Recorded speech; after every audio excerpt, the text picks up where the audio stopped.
Portugal have been here before: the talent, the hype, the expectations, and then the heartbreak. 2006 they finished fourth after being knocked out in the semi-finals, 2010 out in the round of 16 against Spain, 2014 eliminated in the group stage, 2022 quarter-finals, beaten by Morocco in one of the most painful upsets in recent memory. For 2 decades, Portugal kept promising and kept falling short. But something feels genuinely different heading into this summer. The pieces have never quite lined up the way they are lining up right now. And by the time we get to the final point in this video, you might just believe it too. This is why 2026 is finally Portugal's year. Hey fam, this is your chance to build the jersey collection you've been waiting for. The Goal 90 bundle deal is live. Buy 2 jerseys and get 10% off. Buy 3 and get 15% off. Buy 4 and get a massive 25% off. Club kits, country kits, retro classics, pick your favourites and save big. And yes, every order comes with free worldwide shipping. The deal runs only until the end of May. Goal 90 bundle deal. Buy more, save more. Shop now at Goal 90 Shop. 1. The Nations League win last June proved this team can beat anyone on a big stage. Let's go back to June 8, 2025 in Munich. Portugal faced Spain in the UEFA Nations League final at the Allianz Arena and they won it. Now, to understand just how significant that result was, you need to understand who they were up against. Spain had not lost a competitive match in regulation or extra time since March 2023, a run that had carried them through winning Euro 2024 and the 2023 Nations League title. They came into that Munich final off a breathtaking 5-4 semi-final win over France. They were the reigning European champions, arguably the best international team on the planet. And Portugal beat them. Martin Zubimendi gave Spain the lead in the 21st minute. Nuno Mendes equalised 5 minutes later. Mikel Oyarzabal restored Spain's advantage just before half-time. Then Ronaldo, at 40 years old, headed Portugal level in the 61st minute for his 138th international goal. Spain's Alvaro Morata missed the crucial penalty in the shootout, and Ruben Neves converted Portugal's 5th to seal it. Portugal became the first nation in history to win the UEFA Nations League twice. That kind of performance against that caliber of opponent entering a World Cup is not a small thing. Teams that arrive at World Cups feeling like winners are dangerous in a way no team sheet can fully capture. 2. Ronaldo just ended a 6-year trophy drought at 41, with a brace in the title decider. For 6 years, Cristiano Ronaldo had not won a single major league title, not at Juventus, not at Manchester United, not in Saudi Arabia. People were writing him off and saying the fire had faded. Then, just days before this video went live, Al Nassr won the 2025-26 Saudi Pro League title, and Ronaldo scored a brace in the title-clinching 4-1 win over Damac. He finished the Saudi League season with 28 goals in 30 appearances at 41 years old. Those are not the numbers of a man winding down, and is closing in on the 1,000 goal milestone that once seemed impossible. He takes all of that hunger, all of that form, straight into the World Cup, the one trophy that has always escaped him.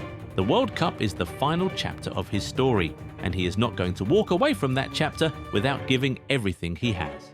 3. This is not a one-man team anymore. This squad is genuinely world-class from back to front. For years, the story of Portugal at major tournaments was simple: give the ball to Ronaldo and pray. The squad around him was functional at best, and the gap between the captain and everyone else was clear to see. Not this time. Roberto Martinez has built something with real depth and balance at every single position on the pitch. At the back, Ruben Dias and Goncalo Inacio form one of the most composed centre-back partnerships heading into this World Cup. And at left-back, Nuno Mendes is arguably the best player in the world in his position right now. He is only 23 years old, and he was the man who completely neutralised Lamine Yamal, the hottest young talent on the planet, in the Nations League final. He also scored the first equaliser that night. In midfield, the Vitinha and João Neves double pivot from PSG is one of the most technically gifted pairings in world football, and both were central to PSG's Champions League success over the last 2 seasons. Bruno Fernandes, the Football Writers Association Player of the Year in England this season, plays higher up the pitch and contributes goals and assists at an elite level. Bernardo Silva provides technical brilliance that very few players in the world can match. And up front, beyond Ronaldo, there is Rafael Leao with pace and unpredictability, Francisco Conceição, who has been outstanding at Juventus, Pedro Neto bringing directness from wide, and Goncalo Ramos as a clinical number 9 waiting in reserve. This is a squad where the players who missed out on the starting 11 would walk into most other squads at this tournament. 4. The manager has been here before, and he knows exactly how to handle the pressure.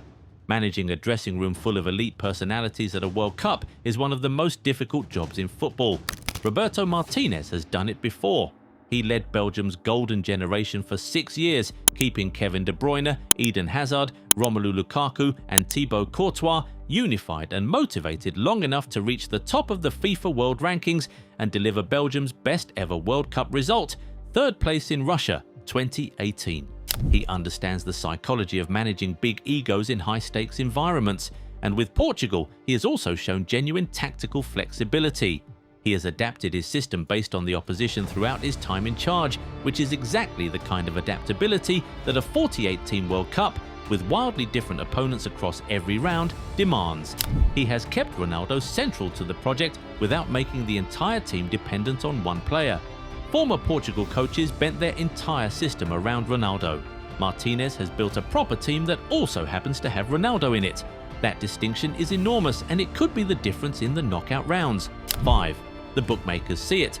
Portugal are among the top 6 favourites to win the whole thing. This is not just a case of Portuguese fans getting excited. The broader football world is paying attention. Heading into the tournament, major bookmakers have Portugal priced at around plus 1,000 to plus 1,100 to win the World Cup outright, making them the 6th favourites behind Spain, France, England, Brazil and Argentina. Prediction markets on platforms like Kalshi give Portugal roughly an 8 to 9% chance of lifting the trophy and a 98% probability of qualifying from Group K. Those are not the numbers of a hopeful outsider. That is a team respected globally as a genuine contender, and betting markets tend to reflect a cold, calculated assessment of reality more than emotion does. 6. That extra motivation. When Roberto Martinez announced Portugal's World Cup squad earlier this week, he said something that silenced the room. He told reporters that the spirit, strength and example of Diogo Jota is their +1 in that squad. In July 2025, Diogo Jota and his younger brother Andre Silva were killed in a car accident in Spain. Jota was just 28 years old. He had gotten married 10 days before. He had 3 young children. He had nearly 50 caps for Portugal and was one of the most loved figures in Portuguese football. The country mourned, his teammates mourned. And this Portugal squad, many of whom called him a close friend, are carrying that grief into every single match this summer. You cannot replicate that kind of motivation. It does not come from a pre-match team talk or a tactical briefing. It comes from love and loss. And in a knockout tournament where the margins between going home and going all the way are the smallest they have ever been, that fire inside a dressing room is something no opponent can prepare for or replicate. 7. Their draw is favourable, and this squad is built perfectly for the 48-team format. Portugal land in Group K alongside DR Congo, Uzbekistan and Colombia, a manageable group by any measure. Colombia are the toughest test there, but Portugal have more than enough quality to handle them. And beyond the group stage, the expanded 48-team World Cup across 3 countries creates a format that rewards exactly what Portugal have. Depth, options. Portugal have options at every position. They can rotate without dropping quality. And with the final set to take place at MetLife Stadium in New Jersey on July 19th, Portugal have every reason to believe their name will be called when that moment arrives. Everything is pointing in the same direction. The question is whether you believe it. Do you think this is finally Portugal's year? Drop your answer in the comments. If you enjoyed this video, hit that like button and subscribe. Turn on the notification bell so you never miss a video from us. Catch you in the next one. Bye.